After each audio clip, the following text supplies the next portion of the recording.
нагадую, у вас есть только 5 хвилин. Дзякуйте за увагу. А па-першае, што хацеў бы сказаць, гэта прывітаць усіх беларусаў, хто сёння тут і таксама хто бачыць онлайн і слухае нас. Прывітанне ўсім, шановнае гаспадарства, госці, удзельнікі сённяшняй канферэнцыі.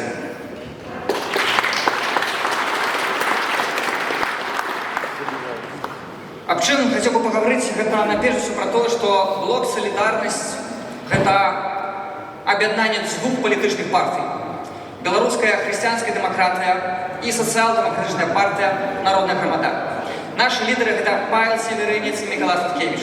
І мы змаглі дамовіцца. Мы, маючы розныя ідэалогіі, змаглі знайсці агульнае і падпісаць мемарандум, які вызначае галоўную каштоўнасць. Гэта наша Беларусь. Каб дасягнуць вольнай Беларусі, дэмакратычных выбараў і абароны інтарэсаў кожнага беларуса там, каб усе мелі роўныя магчымасці ў Беларусі. Але аказалася, што не ўсе палітычныя гульцы гатовы на падпісанне такога мемарандума. Да кагосьці барацьба з Лукашэнкам гэта магчымасць скінуць на яго усе праблемы, што ёсць сёння ў Беларусі. Рэпрэсіі, гвалт. А для кагосьці і спісаць усё тое на Расію. Канешне, гэта знешні вораг. Гэта і ўнутраны вораг ёсць у Беларусі. Але ці гэта не ёсць наступствы таго, што грамадства і не толькі дапусціла з'яўлення дыктатуры і змены канстытуцыйнага ладу. Я бы попросил бы наступный слайд. Львовские шубы. Не сил у нас мало, а пали мы духом от подлости гине айчизна. И сегодня мы мусим вернуться до истории традиций наших продков. Там наши отказы. Только тогда, когда мы вызначим все причины диктатуры, мы сможем их ликвидовать и привести до того, что громадство, политики будут разом. Будут иметь агульную цель и будут ісці да яе. Да гэтага мы шлі.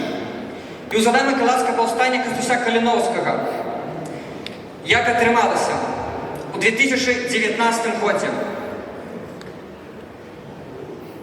Атрымалася так, што мікрафон не працуе. Працуе. Дык вось, прашу наступны слайд.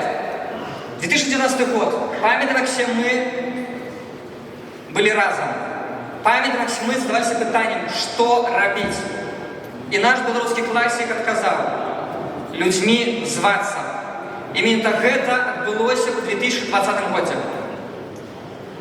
Объединение «Солидарность» тому свідчення кожного діяльність ваша тут, на еміграції в Білорусі. Але вельми важно тое, как, прошу наступний слайд, каб мы смогли захаваць вернасць народу Беларусі, быть отказными. А вот гэта великая проблема. Проблема тым, што з'яўляюцца фінансавыя скандалы ў фундацыях. Ёсць недавер у людзей, зніжаецца зацікаўленасць да дэмакратычных працэдур. У гэтым вінаваты палітыкі, незвычайныя людзі. Да, можам спісаць на то, што нізкі ўзровень самасвядомасці і прававой палітычнай адукацыі.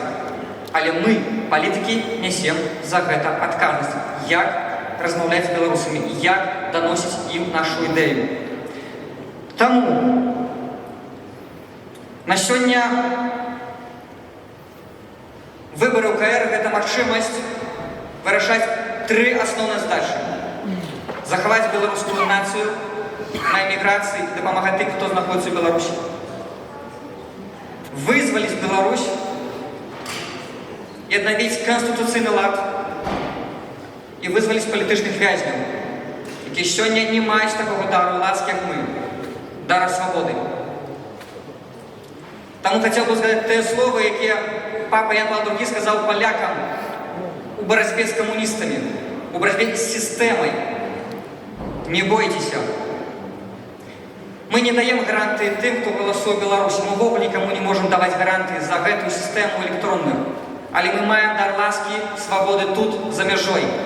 І наша актыўнасць это за поспеху, что мы удзельнічаем, несем адказнасць, дзейнічаем у розных ініцыятывах. Солідарнасць адкрытая да розных палітычных сіл. І гэта атрымліваецца рабіць сёння, гэта атрымліваецца рабіць і ўчора. Я ўпэўнены, што толькі праз сапраўдную салідарнасць мы можам дасягнуць вольнай Беларусі. Гаспадар Дудкін, час падышоў. Дзякую. Дзе сапраўды будуць роўныя ўмовы і все будуць дома. Жыве Беларусь! Дякую, гаспадар Дудкін.